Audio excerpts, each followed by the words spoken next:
me get this situated because that's real close. But I was just telling people why I decided to do the live with you today. You know, like I was saying, I do a lot of interviews with celebrities, and that's all great and dandy, right? Because they're people too with stories that you want to hear. But I just think with the current state of the country and Black people hurting right now, a lot of times I find myself like very frustrated trying to explain where we are as a people. And like when I was at Howard, I was integrated with Blackness, and then you go into the real world, and then sometimes it's harder to articulate yourself when you're not constantly around it. So for me, it was important to get somebody like you, who was also my criminology professor at Howard. But it was important for me to summon you so people could hear just from your expertise about the state of the country right now. Because I don't have all the words, but I know you got some. So welcome to the Lemonade Stand. Thank you. I am so excited to be here. Yay! I'm excited to talk to you. You know I love you. So I miss you. Did you see my post that I put up there about the first time that we went inside of the facility? No, I didn't get to read it because I was getting ready, but I'm gonna go back. So Dr. Muhammad and I, we go way back because I was her student. Sociology was my minor, and so I took I think your introduction to criminology class, just like the basic class. And then I fell in love, and then she started her Inside Out program where basically she took Howard University students into the prisons or the jails in DC. And I was a part of one of those classes, and child, it was tumultuous. Let me just say, it's always Leah.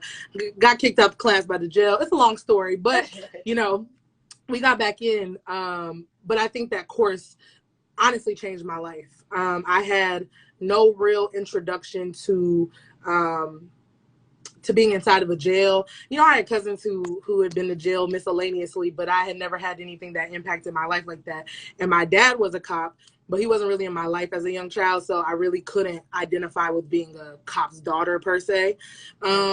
But that was kind of my real introduction to that because I had never really like seen the inside of a jail or dealt with anybody who had experienced that. So that was a life-changing opportunity for me because I was able to learn so much. And I think it also just humanized a lot of people we would consider criminals, right? Right. So, you know, just obviously criminology goes hand in hand with what we're watching right now as America kind of unfolds. You know, Black people are fed up. Let's be real. You know, what are your thoughts as you go in and out of prisons every day? I mean, there's a lot of George Floyds. We just don't know their names. Or there are a lot of people who are George Floyds who are still being, you know, abused by the system, right? I mean, when I go inside of those carceral spaces, it's liberating at the same time where, you know, you always have to kind of take that deep breath going in and knowing that oftentimes if we are not killed by the hands of law enforcement, then we are dying slowly inside of these carceral spaces with a lack of programming, lack of support from our communities as it relates to visitation. And so oftentimes when I go in, it's so much at stake, you know, like oftentimes they like to say, oh, we just gonna go in and we gonna have a conversation. Not over here. Not when you coming from the Black community. Not when you coming from individuals putting, you know, their knees on your neck and watching you, you know what I mean? Your demise. Not when, you know, you got this face of a gesture on you as though like, you know, that you're unstoppable or you're untouchable. So when I go inside of those spaces, it really is to impart knowledge and energy so that individuals can understand, one, we love you in the community. We love our Black brothers. We love our Black sisters. And we are here to support you. But you got to meet us halfway. So when I go in, I'm spitting so much knowledge. It's almost venom, you know, coming out of my lectures and coming out of my voice because I almost go in to wake you up like, yo, you got to get up. It's too many of us dying on these streets. Our young boys are being abused and misused by law enforcement. Our young girls are being stripped and just, you know, degraded at the hands of school resource officers. And oftentimes when there's a lack of a parent that can't come to school, i.e. because they may be incarcerated or they may be working during that rat race that America puts us in. Yeah. Oftentimes you get more abused. So it's like we have to mobilize. We have to be there for one another. And oftentimes just that presence is good enough. So when I go in and I have my, 30, 50 students that are, behind me, I feel unstoppable. I feel unstoppable because it's going in and it's stating a message, and it's about resistance. It's about mobilizing. It's about imparting knowledge. It's about fighting for your livelihood, so to speak. So, the state that we're in right now, I think is a state that we need to stay focused in. I think that we need to lean into our emotions, yes, but we don't have time to be lost in no emotion. You know what I mean? Like, we have to act. We have to continue to blaze trails forward, and we can't drop everything we've been doing. A lot of officers have been contacting me because of my Policing Inside Out class. A lot of students are contacting me, and I mean, literally, we're on the phone and, crying for hours and hours. And at the end of that call, I'm like, what's next? You know what I mean? Like, you got to be able to pull yourself up. Why? Because there's a younger population of folk that's watching us. And at the end of the day, we have to still teach through this process. So it's kind of like we have to mourn and deal with the reality of just this hardship of our place in America, which has not changed. Right. But it does feel a lot different today than it did yesterday or the day before that, or 20 years, our senior. But we got to continue to stay focused, because white supremacy wants to knock you off of your path. It wants you to only be focused on the white man or the white woman or the white system that disregards us. But we have to remember our families. We have to remember our communities. We have to remember our store owners. When we're thinking about burning down a whole building, oftentimes those are stores that have been passed down for generation to generation. So ultimately, we got to continue to talk and dialogue throughout this entire process, regardless of what side of the movement we're on, because everybody has a different role to play. And that was one thing I was going to ask you about. So Dr. Muhammad teaches a class at Howard University. Also, that's an inside out course between students and police, and it's working on the relation between the Black community and police officers. Now, one of the things that I wanted to ask you was, obviously you guys make a lot of ground in these classrooms. What do you feel like, just being a fly on the wall in the conversation and teaching the course, what do you feel like police, when things like this happen, what are they, I guess, wanting? Because obviously we know what Black people want, right? But it's hard for me not to think about when there is the 1 to 2 good cops, right? And you're in the midst of this chaos, people harassing, throwing stuff at you. Because I know me, like, personally, even though I'm outraged, I was protesting myself, I'm thinking about if I got hit in the head with a bottle, right? And I am the good cop, or I was the person who let the Black dude go, who really should have been in jail for whatever he was doing. So what do you think is a real method or a real way that we can mesh police relations with the Black community after so much distrust and abuse that's gone on between the relationships? That's such a good question. And I often get that, there's students that send outside of the class for like 5 weeks, playing around, 5 weeks before they even come in and kind of, engage in the dialogue, because they're just so adamant about like this reality. And a lot of people be like, yo, doc, you got me messed up. Like, I don't understand what you're doing. I trust you, so I'm gonna move with you, but this is weird to me. That history been there. You know what I mean? We started with slave patrols. When you think about individuals before Amadou Diallo, individuals that were sodomized, you know what I mean? Like, sodomized and then murdered. You know what I mean? Like, when you understand the history of law enforcement in America, any class, whenever it starts, is going to be starting from that point of view. And, when officers come in, it's interesting because in the beginning of the class, I partnered with the International Association for the Chiefs of Police, and that was strategic. I specifically wanted white law enforcement officers. I wanted those officers that hate Black skin. I wanted those officers, when they hear your loud music, they already going for their gun. You know what I mean? Because when they step foot on Howard's campus and it's Friday and they hearing loud music and we loud and frolicking in the class, Yeah. It's not because we are a danger. It's because we excited for the weekend, bro. Like, at Right. the end of the day, I think that those sort of concepts are important to impart on individuals, because when you dehumanize a population, you don't see them as human like you and I do. When we come in like, yo, it is Friday, turn that up, let's jam type of thing. Right. They looking like, you're guilty, you up to something. Why Yeah. your music so loud? I can't see you, I'm afraid. So a lot of creating that classroom was to reduce the fear on both sides. Like, I don't want students to be thinking that the thing that they need to fear the most, even over God, is a man with a badge. Bruh, come on. Come on. Nah. Preach. And I don't want my students, I don't want anybody, not my children, not anybody's children, nobody's brother, uncle, father, any of that, to be sloppy seconds on the side of the road. When you get pulled over by law enforcement, that may not be the fight right there. You know what I mean? That may not be the opportunity. Why? Because I have children. And you got to make it home to explain so that they could navigate, because we are the children of our ancestors. And we have a blueprint.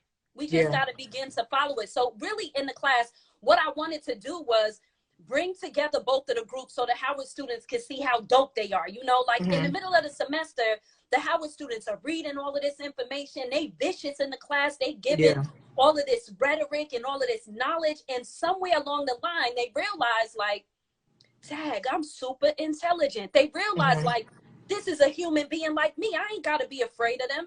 The same way that they have a license, you know, a gun to be able to shoot, I could get a license and get a gun. I have the students do the shooting simulation. So they're kind of behind the gun. And I'm going to post a couple of videos after I get off the live with you to reinvigorate the class and ask my followers, what are their thoughts? What should be some topics that we discuss in these upcoming semesters? Because during the time when I taught the class, Mike Brown was, and may he rest in peace, be the situation where students were protesting outside my door. Doc, why are you teaching to the test? And that's why I created that class as a cry to the students. I am an instructor first. You know what I mean? You have instructors that are protesting and doing all of that. I play my position. At the end of the day, I want students to understand that there will be some that are in the building and doing what they need to do from the inside. And there will be individuals that's doing what they got to do from the outside. But tell me any institution that was overturned from a distance.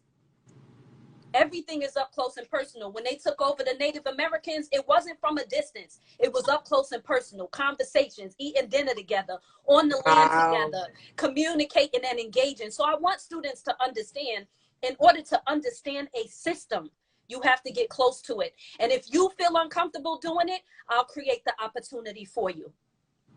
Wow. Yeah, and I think that's a good point. You know, think of Jay-Z, who was criticized heavily for signing up with the NFL after, you know, Colin Kaepernick was blackballed. But I also think that this moment reiterated the fact that even peacefully, it's not enough sometimes. So what are your thoughts on the way that we're going about this? Because that's a good point.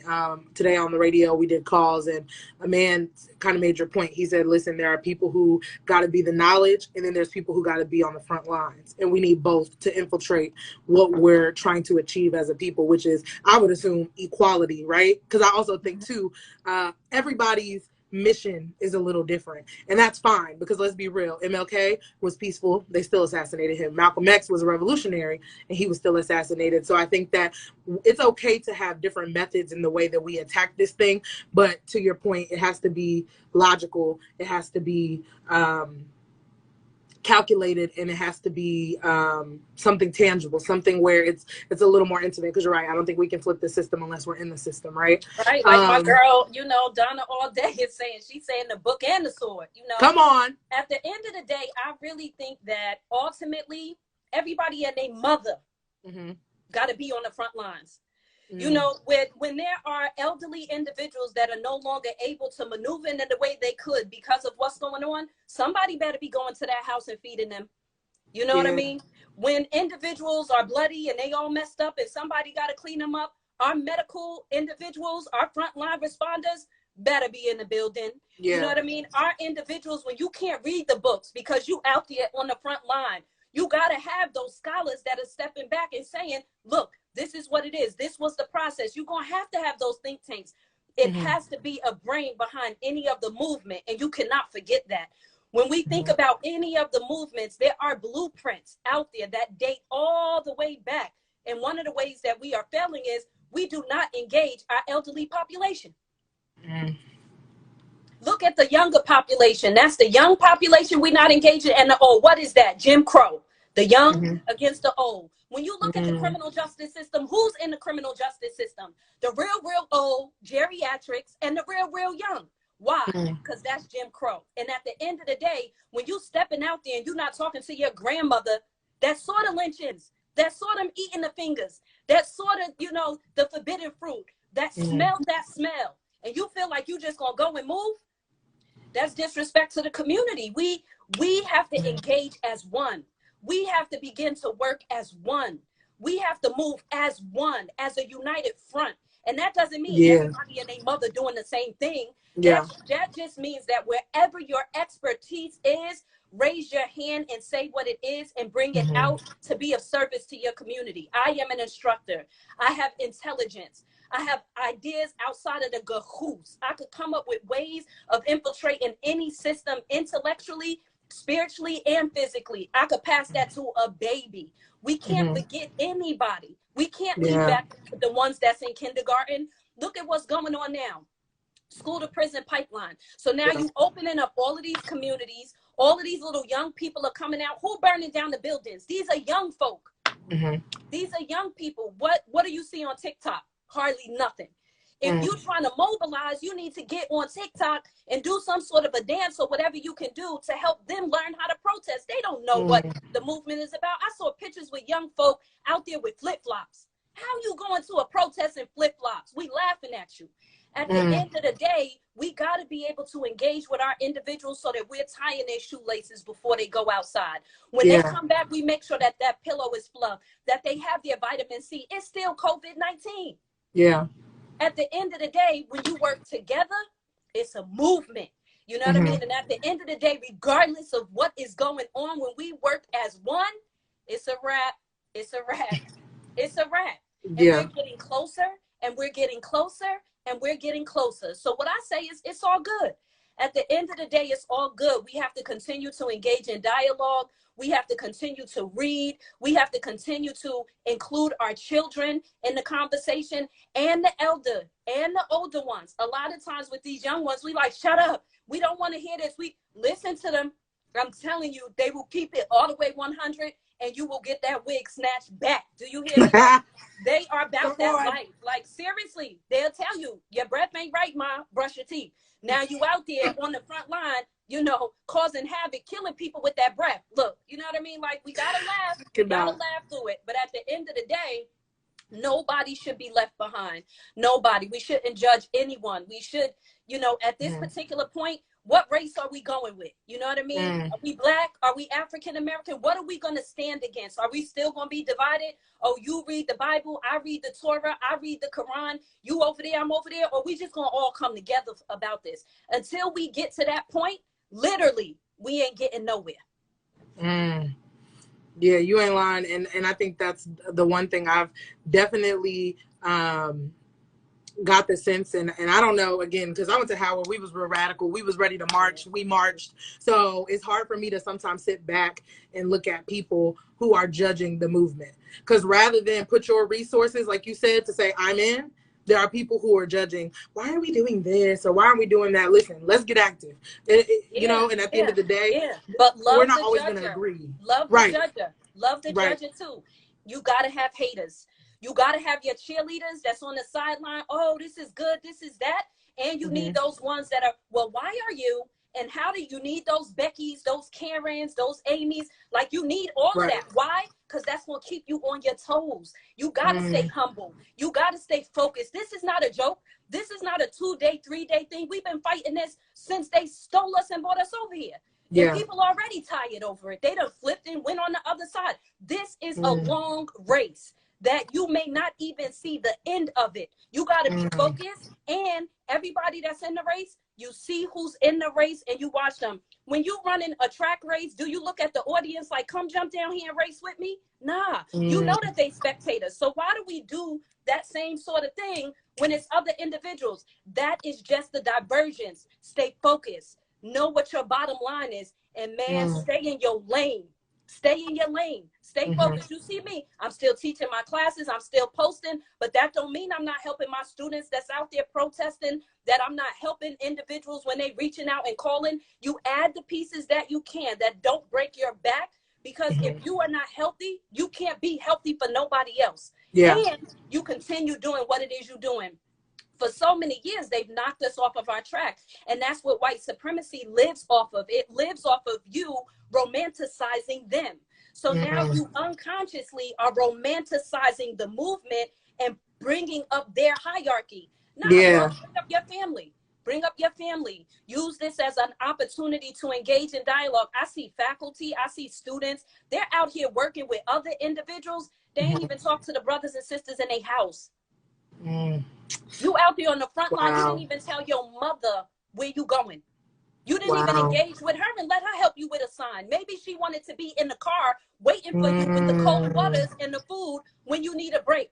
You just out here just trying to do it on your own. But what is that called? Disrespect. It's called divide and conquer. So they not coming in and dividing and conquering you. You doing it yourself. Doing that. And they watching and laughing. When you do the same thing that you've been doing over and over again, they like, got them. You know what I mean? Because they didn't have they think tanks years ago. They engaged in dialogue. They got curriculums on lock. They're going in talking to all their children during dinner and looking at the newspaper article that dehumanizes us and teaches their kids that language in the womb. Wow. And we out here just, you pass it, you do it, you pass the baton. You look back at who's there, you bring them up to the side of you. You raise them up, you keep moving. We soldiers, we built for this. We built for the long haul. We've been doing that. It's no time to be caught in our emotions. It's no time to be looking around at everybody else like, oh, well, what do they think? Think what you want. Look at whatever you want to look like. I will show you better than I will tell you. And be well read. Surprise somebody. You know what I mean? You do something different. You got these people going back looking, saying, oh my God, well, what's going on? They're not doing what they used to. Now you are the ones having them working, and now they stuck on the rat race. But as long as we continue to default to the same things and the same movements, they'll continue to keep doing the same thing. So with that being said, what do you think, just as a scholar, because this one feels different, and I know it's not, because to be honest, like you said, as history has repeated itself, our ancestors have gone through this and way worse, because they were hosed, the dogs were sent on them, you know what I mean, and they were literally peacefully protesting. It wasn't no looting, it wasn't no disrespecting people, it was what it was. So what do you say to people who are fed up but don't know where to go next? Because that's the question that I continue to keep hearing. Where do we go next? I would say that those individuals that are fed up, I respect it. I respect it. And I feel a piece of that. Like, there's no, sugarcoating the reality that, so what if it happened a million times? If it happened 1,000,001 times, it feel a little bit different because it's an extra one. I feel you on that. There's no, me or anybody trying to say like, oh, well, it's the same. No, it's not the same. 2000, this is the first time that we hit 2000 and whatever, you know what I mean? This is when we're in this year, 2020. We've never been here before, so yeah, it's new. But what I would challenge those individuals to do is to walk into that pain. Don't run from that pain. Don't go out there yelling and screaming, putting it on somebody else. Turn that pain inward and feel it, Like, feel that pain. So that pain can be the passion that drives you to continue to move forward. And two, make a decision. Make a decision. What do you mean you don't know what to do? Use your brain and make a decision. And when you make that decision, stick by that decision and keep it moving. Anything that causes an accident are things that stop. Anytime you're driving on the road and that individual steps on a brake, rubbernecking, boom, the car in back of you is going to fall right into you.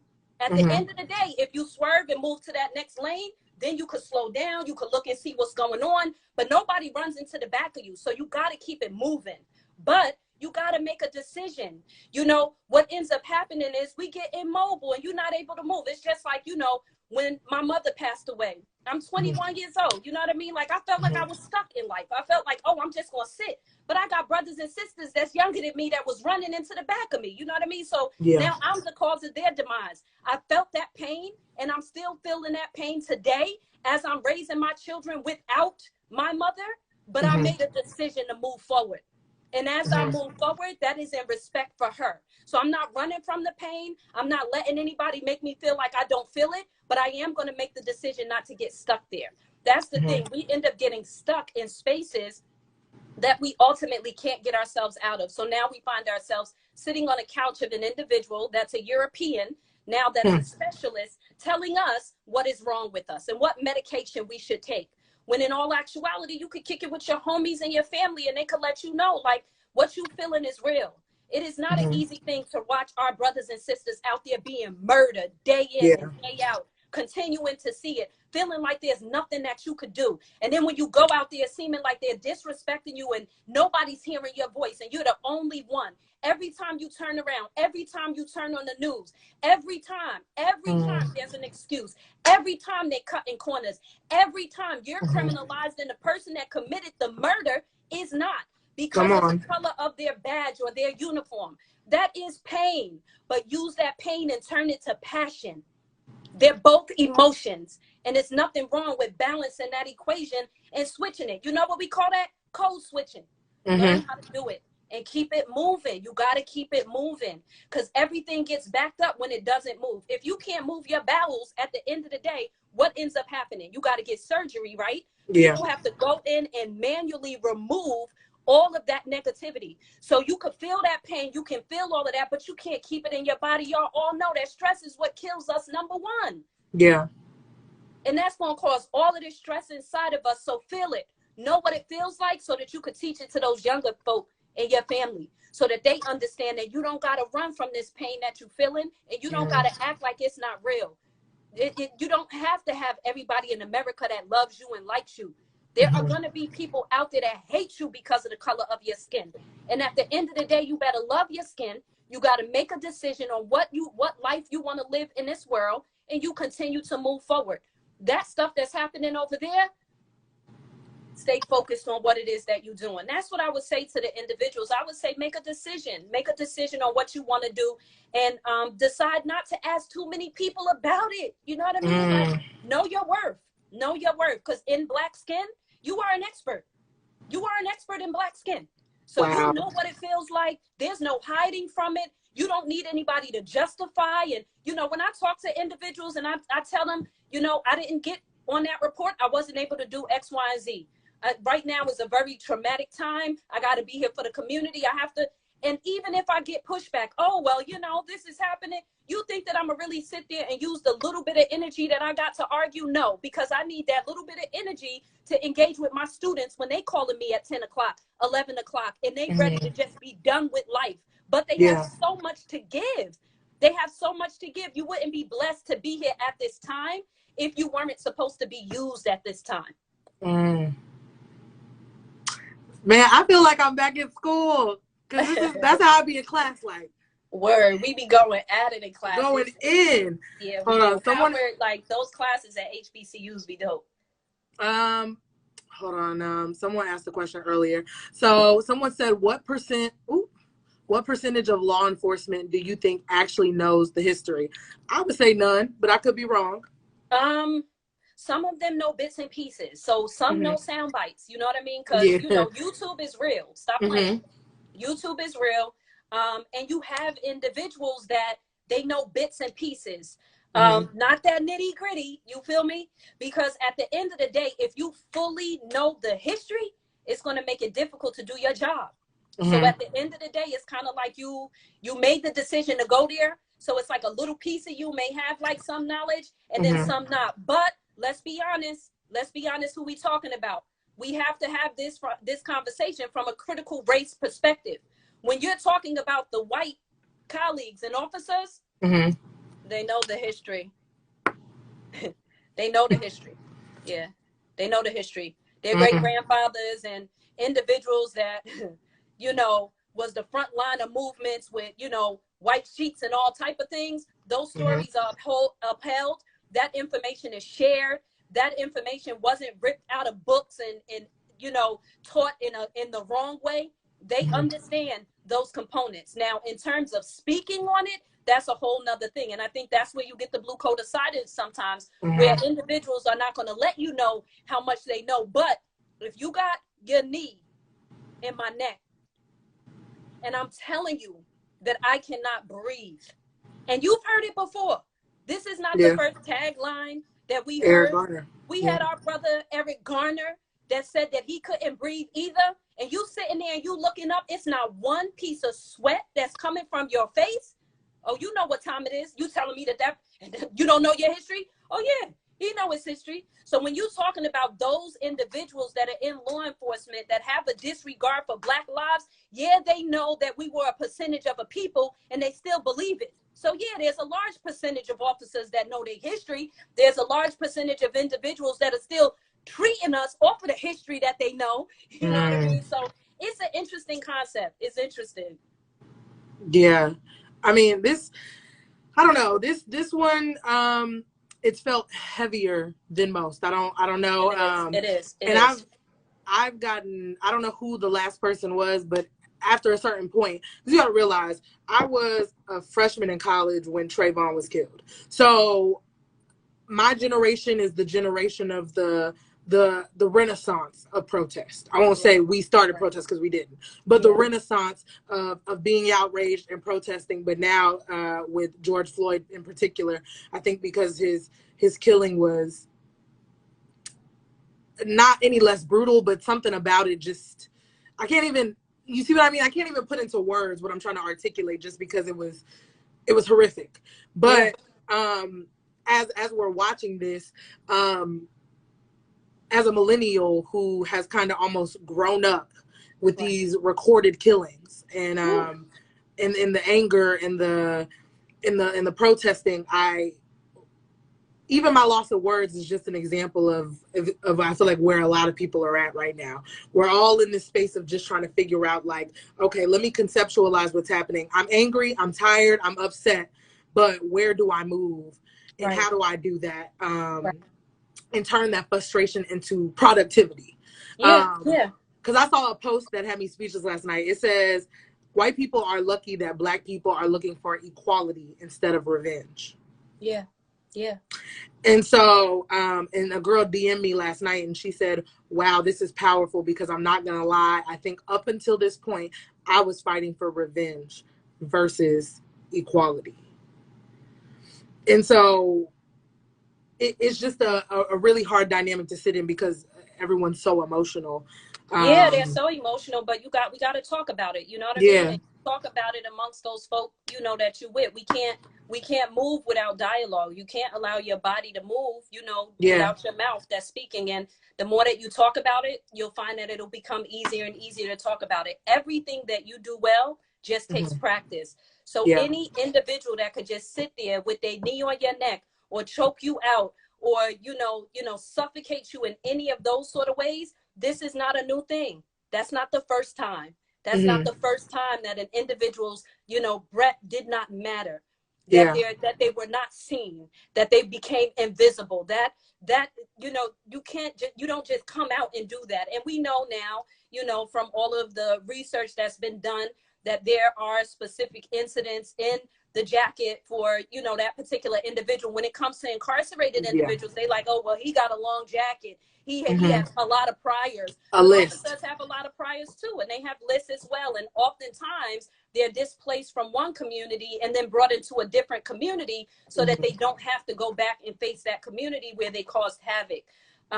But we have to hold our law enforcement officers accountable. We have to hold them accountable, and we have to begin to give the information that we want. If you feel that individuals don't know the history, how do we get there? How do we allow for that to be imparted so that young folk know it, that, you know, the entire world kind of knows it? It's definitely difficult at this time. And you're absolutely right. It feels different. It does feel different. Right now, we're all eating different.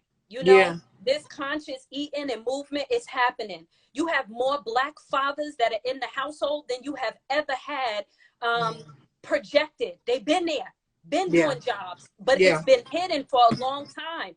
You start to find that individuals are now there. This time, it is very, very different. We are coming together in a way that we haven't in the past. You're Yeah. also starting to see officers, you know, standing out and protesting with Yeah. individuals. You're starting to see more of our white allies that are on the front lines, Very taking true. that tear gas and taking these sort of things and saying, you stand back, you know, sort of thing. You're starting to see, you know, things change. In order to keep that, in order to keep that, in order to sustain the movement, there's going to be a lot more work that has to happen. And those are the things that are not going to move by emotion, because the emotion of this, and depending on how the case happens, is going to start subduing every day. Where now individuals, you see, it started out, this was all you were talking about, and now you're talking about this, and then it kind of goes into that. And you know, as things happen, life continues to go on. So we have to not so much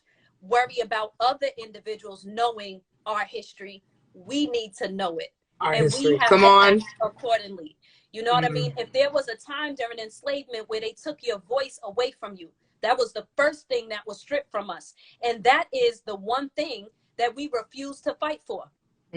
We want equal rights. We want equal jobs. We want equal pay. When it comes to the voice, and when you have a voice and you don't share it, you allowing other people to tell your story, to write your story, to, you know, to do all of these sort of things, then you're giving your voice away. So a lot of the things that was taken from us, you know, they've ingrained and trained it in a way that now you're giving it away yourself. Take that back.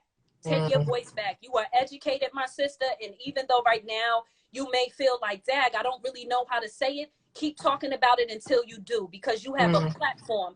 And once those words come, they will come like fire that burn down racism in the same way that a building burning down burns. So at the end of the day, we doing the same fight with different methods. Mine may come out of my mouth. Some may come out of their fists. Yeah.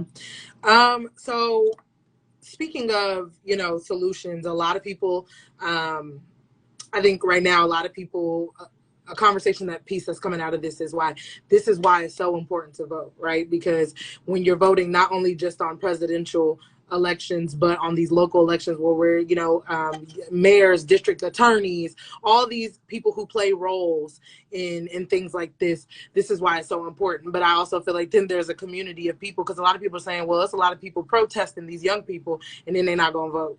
And so, to be honest, I think a lot of people are discouraged about voting because, hell, our last election, they proved that there was interference in it. So a lot of people feel like their voice isn't going to be heard through voting. What is your thought process on mobilizing to go to the polls? Okay, go ahead. We can watch Shayla first. Well, wait a minute. What I would say is that, let me turn this off. Give me a minute. By the way, everybody in the comments, I see y'all commenting. So if y'all have questions, probably the last like 10 minutes, I'm going to do a Q&A. So y'all can ask Dr. Muhammad anything y'all would like. So, ooh, look at my edge control getting a little white. Sorry. But yeah, so I'll do the Q&A in the last 10 minutes because I know people have questions or want to know more about her. So keep that in mind. I'll do that in the last. Hello, you still there? I'm getting a little. All right, there you go. Okay, I see you now.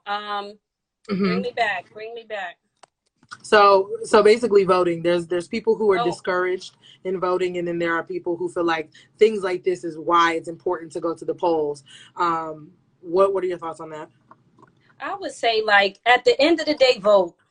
You know, like, even if it didn't count, what do you have to lose? You know what I mean? Even if it's an encrypted system, you had your ancestors that died for that right. So even if you're not doing it for this individual or that, do it. Follow everything. Educate yourself. Know about the individuals that are running. Identify what your bottom line is. And in the back of your brain, you're not doing it because you like, oh, well, I'm not going to be in this. We live in America, bro. Like, at the end of the day, we already know what is thought about us in this space, and it's playing itself out on in the street right now. So at the end of the day, just change the bottom line in the sense of who you doing it for. You're not doing it for a system that you know is working against you, but you're going to make an educated decision. You're going to vote from an educated standpoint. Why? Because our ancestors died for that. And at the end of the day, we got to respect them. What didn't we start talking about knowing our history? Know your history. And at the end of the day, just because you vote, it's not like, oh, well, you're doing it for this particular individual. At the end of the day, again, let's stop romanticizing white supremacy and let's begin to do things for us, for our households. When you think about the gubernatorial elections, those mayors and individuals, they are the one that own the budget on policing. Oftentimes that does not fall into the lap of the federal government. At the end of the day, they are the ones that get the funding to build the prisons, especially jails and halfway houses and detention centers. So at the end of the day, that's where our babies are going. If you care about the next generation, then learn about who's running in these gubernatorial elections, because that's who's the principals, the teachers. If you sick of those freaking potholes in the ground in all of your cities that's messing up your car, where you can't go left, you can't go right, you have all of these schools where individuals don't even have technology during the quarantine, can't be homeschooled because there's no equipment or anything to get access into their communities, that's going to be your gubernatorial elections. And what I say to individuals is understand the process. Understand the process. Yes, the process is going to be encrypted. We know that when we go into higher ed, we know what time it is. When we're going out there and filling out a job application, you know what time it is. When you're working in corporate America, you know what time it is, but you make the excuses to secure that bag, right? So secure the bag for the next generation. And when I say secure the bag, I'm talking about the bag of knowledge, the bag of respect. Our ancestors fought for it, and let's give it back. You think I'm sitting up there romanticizing, oh, well, you know, it was encrypted and it was messed up and it was, we all know that. Tell me something I don't know. And they know that we'll get caught up in the details of that. So they, you know, focus on that. But guess what? They all going out there and voting, even with it being sloppy, even with it being messed up. So at the end of the day, do your part, because when they see us at the polls, that is a protest in and of itself. That is a protest. That is a protest. That is resistance. That is resistance of a system that tells you that you don't even have a right to vote. Look at all of our brothers and sisters that are incarcerated, that are disenfranchised. They take away their rights to vote. They don't allow them to vote because they have a felony offense. They have, do it for them. Do it for them. Do it for the culture. You know how we do everything for the, let's do it for the culture. So, you know, that's kind of the way that I see it. My brain does not work as a brain of those individuals that planted something inside of me. I have a very creative brain. I still have melanin in my skin and in my body, and my creativity will never be taken. So when I do stuff, it is for the betterment of my people and for society at large. Drops mic. Okay, period. Hold on. Okay, I'm gonna do the little Q&A thing. Oh wait, do I know how to do this? Do I know how to turn it on, child? Barely. How do you do? I don't even know. Listen. I was like, how I'm gonna figure this part out? I think I'm supposed to do something. What I'm trying to do, child? I don't even know. But y'all just put y'all stuff in the comments, because I'm trying to figure it out and I don't know how. What is it? It's like a little, you do. Yeah, questions. It's a little box where people can like ask questions, but I think they can do that either way. I don't know, child. Anyway, ask y'all questions below. I do want to talk to you about just you in general, because I want people to know. I clicked the questions. It says click the question at try. And then it says questions from your viewers will show up. And none of them have shown up. And then when I click the little thing, it says turn off questions, which would make it seem like it's on. So I don't know. Okay, child. And then it's trying to share pictures. Wait a minute. Okay. Let's not. Because y'all I'm like, what's the last picture of yours? It's fine. Just put your questions in the comments. But at the I already bottom tried to right. y'all just ask your questions in the comments. But so I just wanted to tell everybody about you and just how amazing you are. If y'all haven't seen good already. No, I love you. I love you. You really made so good. my Howard experience amazing. Like I remember it like it was yesterday. It feels like yesterday. It really does. It really does. Okay. Right. Yeah. But no, it's funny because I really stumbled upon, oh, they're asking, do you have a YouTube channel where you document your classes? I do. I have a YouTube channel. It's Bahiyyah Muhammad.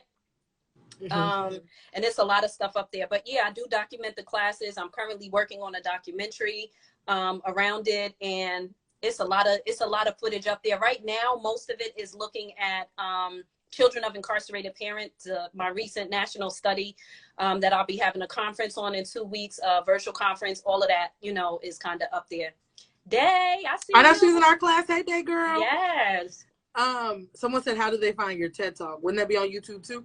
Yeah, if you go in and put in, if you Google the Dr. Muhammad experience, all of those links for everything will come up, or even Dr. Muhammad Howard University, or Dr. Muhammad Police, Dr. Muhammad Children of Incarcerated Parents. Any of those will pull up the different areas of work that I've done.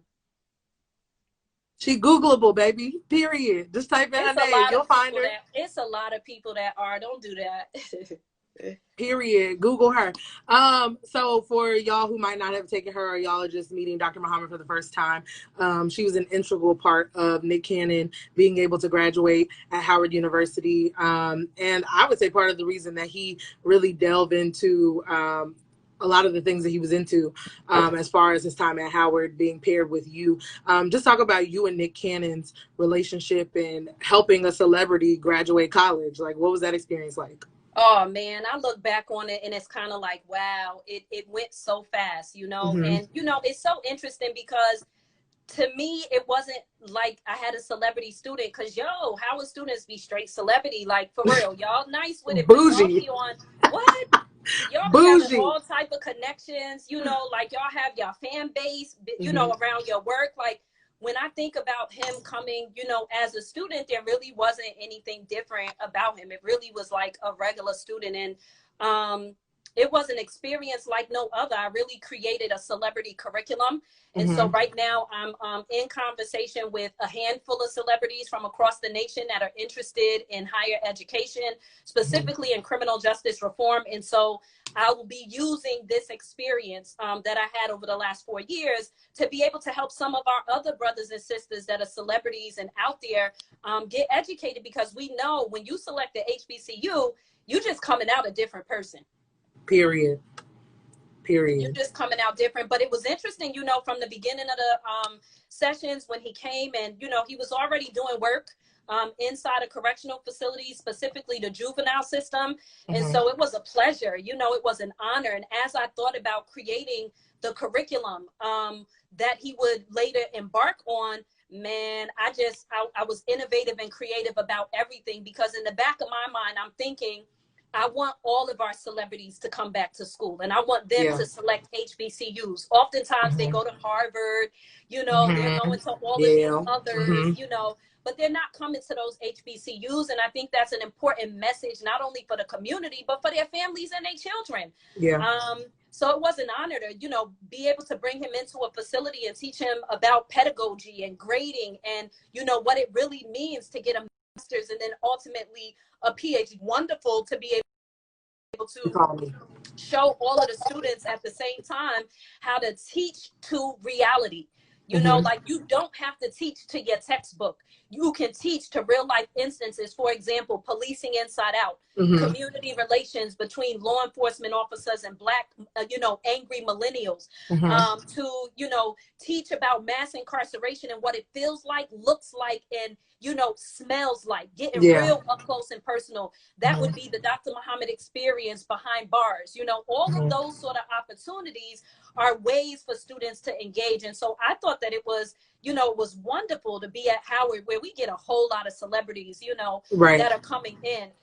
But matriculating over 4 years, it was an honor to be able to have that level of a student in the midst of, you know, the Masked Singer and, you know, all of these Wild 'N Out episodes, you know, putting down any sort of ego, coming in super humble, carrying his books, and, you know, really engaging in dialogue, critical dialogue with students and all kind of folk. It went too fast. So I'm really looking forward to helping him matriculate through the master's and PhD, which he's already started to embark on. At Howard? I'm gonna let him announce, you know, his selection on where he's going. I'm not gonna Okay, put all right. you know, the bomb out. Okay, I thought we had a But I little will Leah's say Lemonade that exclusive. he is moving forward. He is moving forward. Ooh, okay, Mr. Candid. And shout out Yeah. to Nick though, because I've watched Yeah. all of the things that he has to do in a day. Mind you, while completing college. So shout out to Nick Cannon because he really did the damn thing. Like, Yeah, that you was, guys gotta go see the graduation speech, man. He almost had me in tears. Y'all, every graduation, y'all be killing me. yeah. Either y'all looking beautiful in your cap and gown, and I'm like, oh my God, I remember, you know. Yeah. But his commencement speech, he was the commencement speaker for the co-op's graduation, a small graduation, and it's on YouTube. It's out there. I'm gonna end up posting it once I have some time and things die down. But his shout out and his speech was beautiful. You know, digital, virtual, but there was so much about that experience that, you know, you working through so much. Oftentimes you don't get to smell your roses, and that speech gave me an opportunity to do just that. And I was very grateful that God blessed him to be a student there, and secondary that, you know, he was blessed to be placed into my classes. Somebody said, what about helping regular people? She teach regular students at Howard too. I was a regular student. Oh yeah, definitely. When it comes to regular people, I'm embarking on a program now where I'll be teaching digital classes to students in level 1 schools. So basically, these are schools where the majority of students get free lunch, which is the same district that I come from. And I'll be teaching them a college level course. They're going to get college level credit, and that's going to boost them to be able to start college right after high school. And these are individuals that, you know, typically would not have that experience. So this semester coming up, I'll have 200 high school students that will experience the Dr. Muhammad experience. They'll be coming from across the nation, but also I help regular individuals inside of the juvenile justice system. Last semester, I taught a class inside of DC's only juvenile facility. And those individuals are now applying to community colleges and colleges. I mean, I could just go on and on. I also you do the work, sis. You do the work. I help normal people by, you know, acknowledging them and answering their questions just like I'm answering yours. You know what I mean? I'm accessible to the community and the public, and I'm respected in my hood. A lot of the people that's on this call right now come from my community, individuals that, you know, I slept on the ground with, you know what I mean, at sleepovers, and people I went to high school with. So I'm still that same one. And I think I help people just by keeping it real and keeping it myself, regardless of the level of education that I have. Well, speaking of give you flowers, because we have 5 minutes left, something that you said to me that I never, ever, ever, ever forgot, and I take this with me in general and in life, is you said in your class, I'll never forget, we were in Douglas, and it just is a moment that I don't ever forget. You said, what is the point of me climbing up the ladder if I don't climb back down and hand my hand to someone so they can climb up it with me too? And that's been something that I've just taken with me my entire career, when it comes to any elevation that I have, even in a small way. You know, even when I was working in TV, just having my friends from Howard or people I worked with on TV, or, you know, making sure that the people who were with me when I didn't have nothing and no one knew what Aaliyah's Lemonade was or before it existed, you know, to use my platform to do that, or just, you know, plugging people in, because I learned the importance of it. There's no point in being this super affluent, educated person who's, you know, so bourgeois that you forget that you were once uneducated, and you forget that you were once a person who didn't know and someone enlightened you. So I just want to say thank you for everything that you did for me as a student, because whether it was for class or was it personally or just taking a phone call and hearing me cry about whatever Howard had me going through that week, I appreciate you. I love you very much, and you are a gem to the Black community and to your students and to the lives of the people that you affect incarcerated once they get out.